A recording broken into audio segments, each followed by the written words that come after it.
My spirit name is Gesedam Dandeli Unui, which means I love my Indian ways. I'm a grandmother from Indian Brook. I reached out to ENRICH to talk about, getting out into the public to talk about the sacredness of water, and I was involved in a panel discussion at the university for the first one, and bring our issues to the public. As a survivor of residential school, the things that we learned as adult women were things that we should have learned as children growing up. And when I started doing work in our communities regarding culture and cultural revitalization, all the teachings are based on our connection to our Creator and to our earth, Mother Earth, to the water, to the food and the medicines. And when we started doing this work as adults, we were learning we were asking people to come to our communities to teach us what we needed to teach our children, what we needed to learn. So in the last 20 years, this is the kind of work that we've been involved in. And when we started to talk about awakening our own ancestral memories to the water, our ancestral memories to the medicines, and we started working with medicines to help us to heal as survivors and as women. We talk about our connection to the land. We have ancestral memory. We have been in Mi'kma'ki for over 13,000 years. And the rivers and the waters that run through our land, we're connected to those. We have a right to clean water, clean air, medicines and food. And we have to defend that. We have to defend that right for our children and our grandchildren and our future generations. We signed a peace and friendship treaty, in 1752 treaty, that did not cede land, did not cede the water, did not cede anything. We didn't give up anything. We agreed to live in peace with that Turo Wampum, that we would welcome the settlers to come into our territory and share and live in harmony. That's what our treaty says. Mutual respect.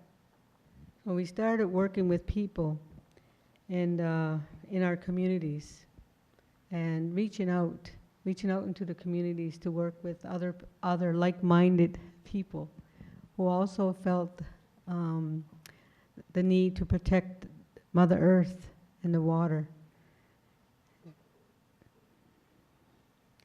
We met up with David Suzuki, who's also here in town, I heard, at the health conference. He came to Nova Scotia, and we opened the Blue Dot, the launching of that with the prayer and ceremony, water ceremony.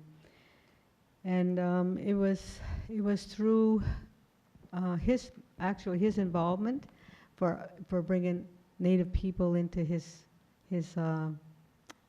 event that I think that opened up many eyes that we are doing the same thing. So we talk about our relationship, and it was our responsibility, all our responsibility, shared responsibility to protect the water, to protect our Mother Earth for our next generation, 7 generations. We look at what we do now today is going to have impact on the next 7 generations in front of us. There are so many people who lost their lives protecting their homelands, protecting their families from governments and corporations. Even today, many marginalized and vulnerable people on Mother Earth who who are fighting for the basic human rights to a clean environment, clean drinking water, clean air, food, and protection of their lands. The sign of the times today is protecting the environment has become a social justice issue. This is not only an Indigenous problem, this is everyone's problem. In 7 years that we raised awareness in Halifax, in Nova Scotia, started off with the small water walks in the park, and inviting everybody to come. And it started off with a female drum group. We walked by ourselves the first year, and the second year we had 30 people, and the next year we had 50, and the next year, and it went on. And those walks were inspired by Grandmother Josephine's walks. We wanted to walk, and we couldn't go and join her where she was walking, but we wanted to raise awareness about the sacredness of water and let people know what was happening. And I was very thankful when she came to Mi'kma'ki last November to teach us and bring us this message that we needed to do this in our own territory. She said, just do it. So we did.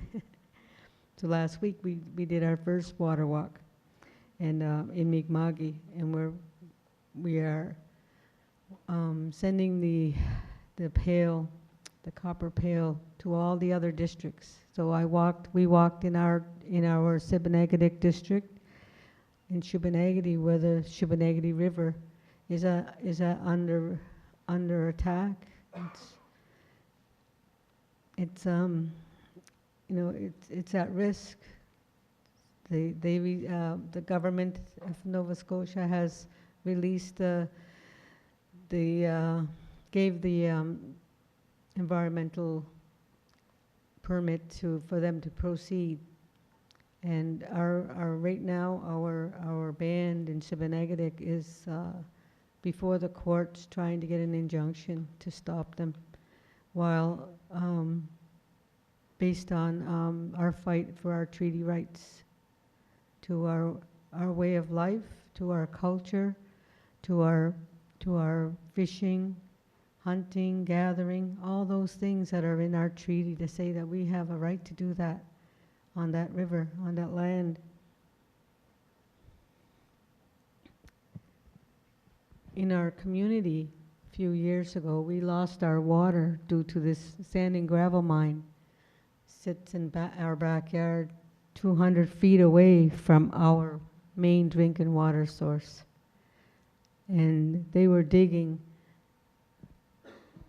on 60 feet on top of that sand and gravel over our aquifer, which our well is only 46 feet. So of course it drained the water from our well, and our well went dry for 4 months. We had a do not drink order because surface water was used to start the well again, and then it was E. coli. So we couldn't use our water, but the answer to Indian Affairs, answer to this crisis in our community, was to fund another well a few hundred feet away from that one that was deeper than our well. They called it the auxiliary well.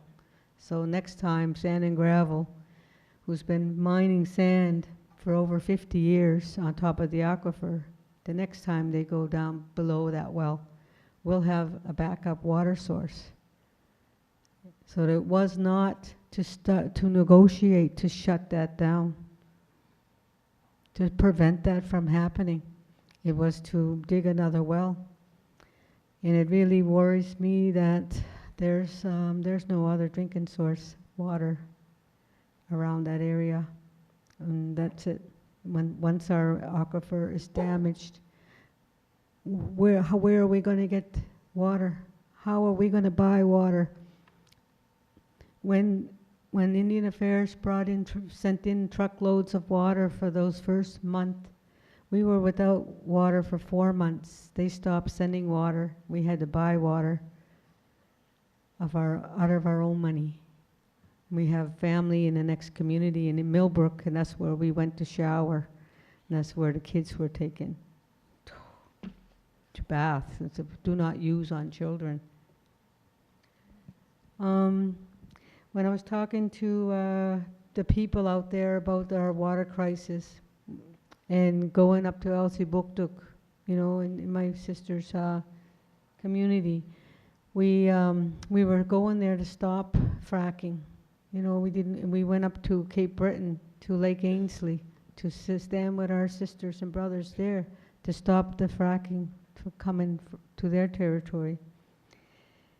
We find out that this fracking had already taken place in our own backyard, and we asked those people that were fighting to try to stop them from dumping the frack waste that was left behind into the Minas Basin, into the Bay of Fundy. And we said, you know, our people didn't know this. You need to come to our community and talk about what you're going through, because we're in this together. This is our water too. You know, these are our lands and these are our waters. So we invited them to come to our community and talk and let us know what was going on. And then we sat in their kitchens drinking tea and having meetings, grassroots meetings about, you know, what we were going to do about it. For months, for years, the company tried to dump that frack waste all over Nova Scotia and New Brunswick. And you know where it's going today? It's in a kiln at a cement plant where they make cement bricks. They're using it as coolant for that cement plant. So it's steaming off into the environment when everybody's sleeping. And that's the Nova Scotia government's idea of safe waste, you know, safely disposing of fracking waste. Alton Gas. This project is this project really is the beginning of infrastructure for fracking in Nova Scotia, where they plan to build 3 salt caverns into the ground and pipe that water up 12 kilometers away from the Shubby River to clean out the salt, and then to pipe that all back down and to put it into the Shubby River. So tons and tons of salt coming up a tidal river. Their science is that if it works the way it should, there should be no problem. And that our Mi'kmaq government accepted that as consultation. So the negotiation table in Nova Scotia, Mi'kmaq Rights Initiative, we call KMKNO, which means looking for consensus in Mi'kmaq. They didn't come to our communities in 2007 to tell us what they were planning. Had they done that, we would have stopped that project in 2007. We did not know about it until we were driving along the highway and we seen pipeline going in. We have a problem, big problem, and we're not going to stand by and let a group of chiefs from all over Atlantic Canada that don't live in our territory to make that kind of a decision for us. And it's so sad that the government is making us fight amongst ourselves. And it hurts so bad for us to have to speak out against our own people.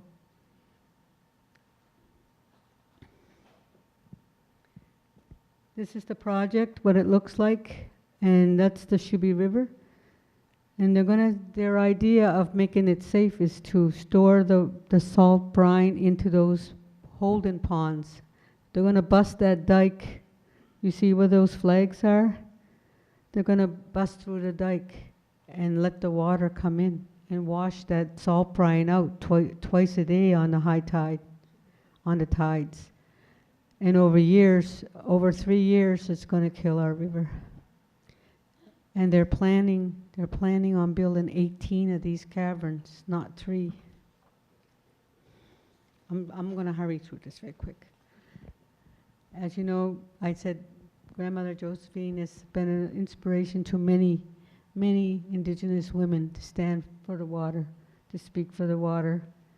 And I was so happy when she came to our territory. Was a prayer answered.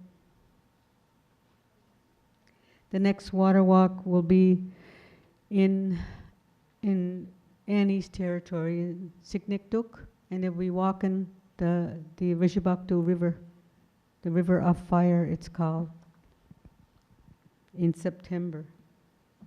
The other day I went there to offer tobacco, and I seen a bullet hole in the sign. There was a sign that our chief placed on that fence that they put up around the dike. It was just saying that we were waiting for the appeal process to be finished, and we were considering what our next move was going to be. And we don't have any choice to save. We have to do what we can to save our water. We don't have any choice. We don't want to be sitting on the dike, and especially if they're shooting the signs that are put up around it. But this is what we're willing to do to save the river, to save our land, to save the water. Thank you.